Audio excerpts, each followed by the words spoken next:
Good morning. Got to get you guys a check of the forecast, and we're going to start with the radar. Now, despite the fact that we're going to see a little more cloud cover today, we are not going to have to worry about rain until tomorrow afternoon and early evening. That's when the next cold front's going to move through. Now, today, the wind is going to turn more out of the south-southeast and eventually southwest. That's going to build the humidity. It's going to allow for a few more clouds to develop here today, but our temperatures are going to go up above our average of 78, reaching the low 80s. But again, the wet stuff will hold off until tomorrow. Check out the readings here this morning at 546. We've got upper 50s with low to mid 60s all the way between Cape Coral and Naples, where the humidity is up as well. Our temperatures are 6 degrees higher right now than they were at this point this morning there for Golden Gate and Naples, and a 4 to 5 degree jump there between Punta Gorda, LaBelle, and Palmdale. Look at the moisture there in southern Collier. It's beginning to build already, and that moisture ahead of this next cold front is going to be enough to give us a shot of some showers and maybe even a rumble of thunder here tomorrow afternoon.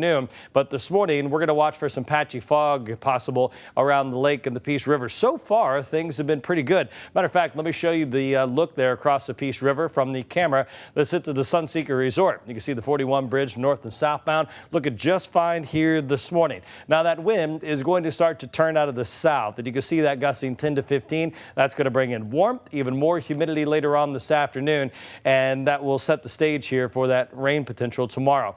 Average is 78. 83 is what we're forecasting here in Fort Myers today, with some locations inland making it up to 84. And then overnight tonight, even warmer. Upper 60s almost across the entire coastline, with mid 60s inland. So the warm temperatures are surging there through the Tennessee Valley and through the Carolinas. That's all in advance of a stalled frontal boundary, which eventually we'll move through here tomorrow. It's just going to take that jet stream dipping across the eastern half of the U.S. to push that front through and bring our temperatures down for at least a day. Most of the rain this morning is from the Atlanta metro all the way out towards Cape Hatteras. Now for us, we are going to wait for that front. This afternoon, we're going to see a little more cloud cover than yesterday, but still sunshine breaking through, getting our temperatures up in the low 80s. There's the actual front.